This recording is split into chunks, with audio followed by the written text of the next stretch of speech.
Hi everyone, it's Jen with Spirited Saturdays, technically Sunday.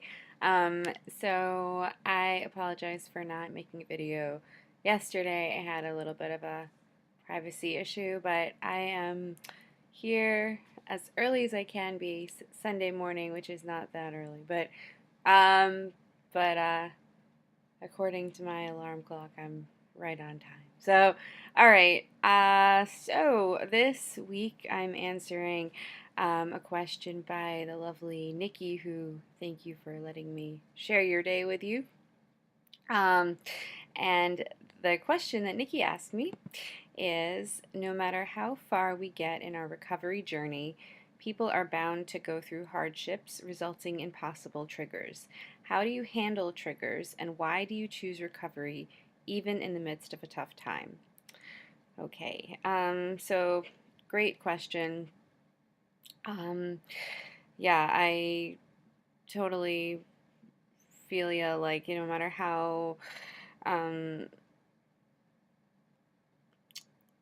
like, we may be going through the same hardships at any point in our lives. We may have been going through them before we had an eating disorder, during and after. The hardships don't necessarily change. I mean, the fact that there are hardships don't change, but it's really how we react, how we respond to them, that makes them what they are, that makes them that defines their outcome. So the hardships will be there.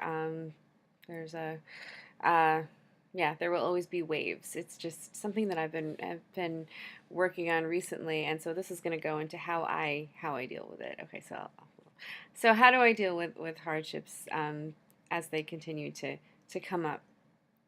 Um, well, I have certainly had a lot of hardship since being in recovery, and since being recovered. There's been a lot of various there have been various times in my life where I felt sad and where I felt angry, and when things have happened in my life that have caused turmoil, that have caused me to feel shaken up. One way I kind of like to look at this is the fact that I'm actually feeling the feelings in response to those things.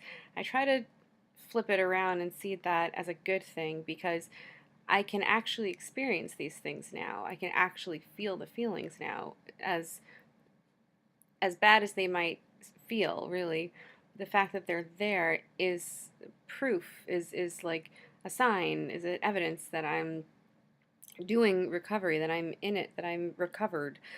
So, I think that that's one thing that you can do is, no matter how hard something is, if you're feeling that feeling, you should be really proud of yourself that you have a feeling that you could recognize as a feeling, and that you might not like it, but the fact that it's present at all is actually a very good sign. Um, it's how you then work through it. So recognizing it is the first step, and feeling it is a great first step. And then it's how you choose to then, deal with it and go forward. So if you can continue to have that feeling in response to the turmoil going on around you or within you, or a stressful situation, and if you can see that feeling through, that strengthens you every time you do it. A lot of things that have come up that have felt like they were out of my control.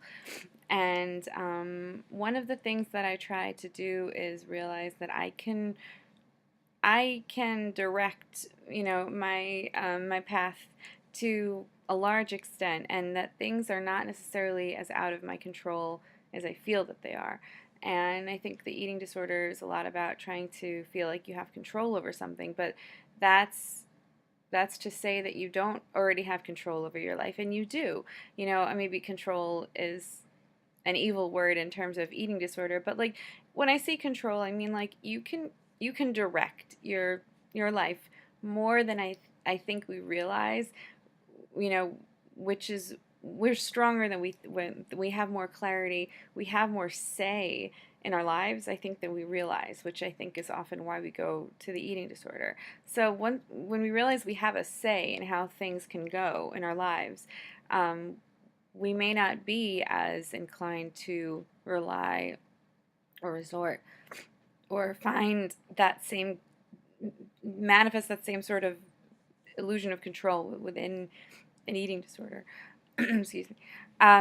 So I think that's one thing to realize, is that you can have more control over your life. You can have more control over how you react to the situations in your life, which will alter events. Maybe not tremendously, but who knows?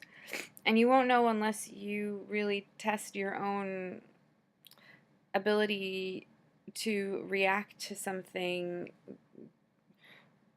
wisely and mindfully. And so once you do that, you can actually potentially change the trajectory of the events in your life, and making it so that the turmoil is somewhat dampered. It's somewhat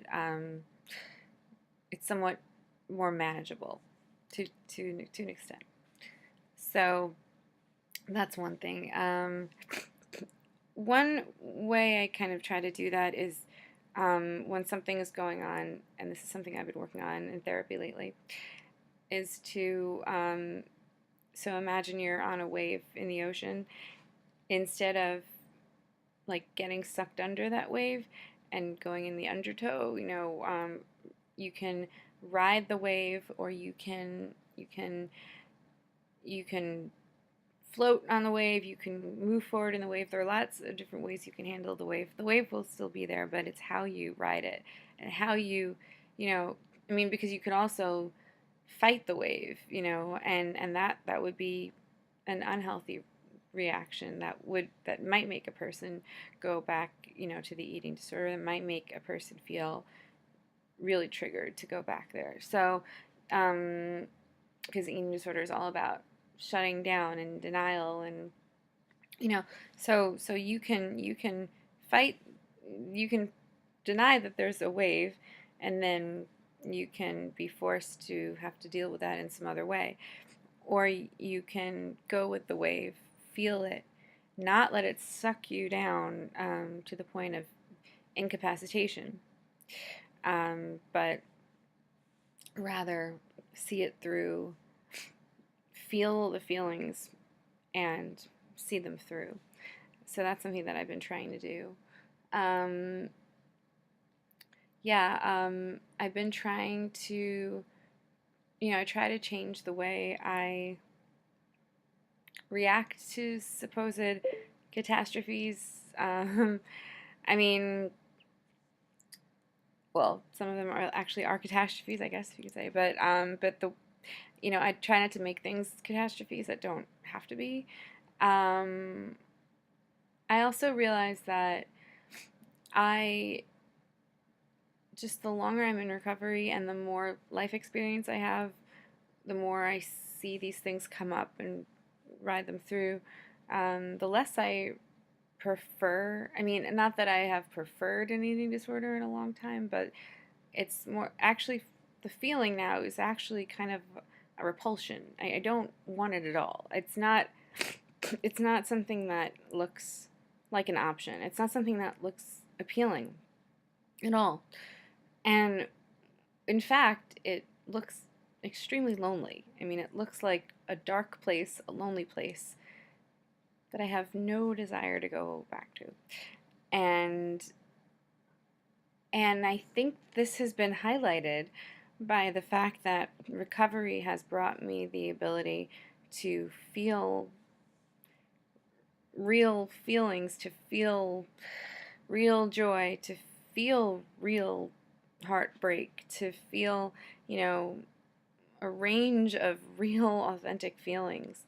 And when I'm sad, and I was, going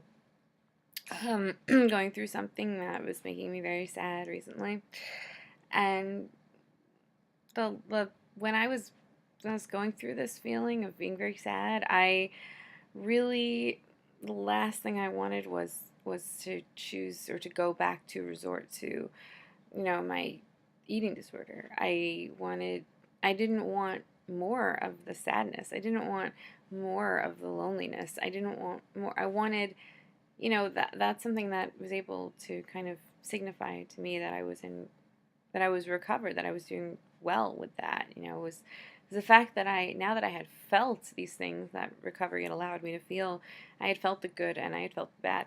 I I wanted more of the good, and I wanted that. I knew that would come in time, but I certainly didn't want to hold myself down by indulging the negative and by going further into this like really horrible state of isolation. I was so far from that. I didn't want that at all. And so it's almost like an aversion to, like, it's like a reverse like effect now, like when something happens to me, or when I'm going through something, I kind of don't really feel that old familiar um, knee-jerk reaction to go back to the eating disorder. It's kind of the opposite. It's like I feel this like feeling of just wanting to be okay, and I know instinctively that the eating disorder is only going to make it so much worse, and I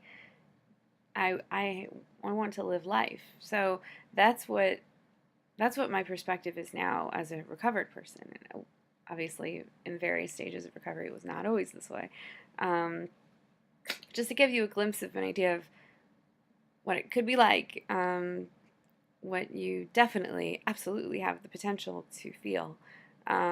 It's there. It's out there as long as you continue to work and try to alter your perspectives on the negative things that come up in your life, and try to take those potential triggers as potential opportunities to feel. Because when you feel, that's life coming into you. And that's a real gift. That's a real,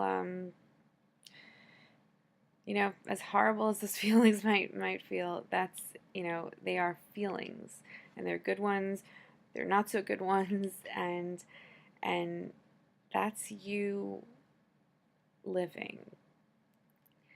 That's you living a colorful life. And you have to get all the different colors. You have to get all the different colors on the color spectrum in there in order to really know life and know you. So that's my take on that. Thank you for the wonderful question, Nikki, and thanks again for letting me partake in your Sunday, and I will see you guys next week. Okay, bye.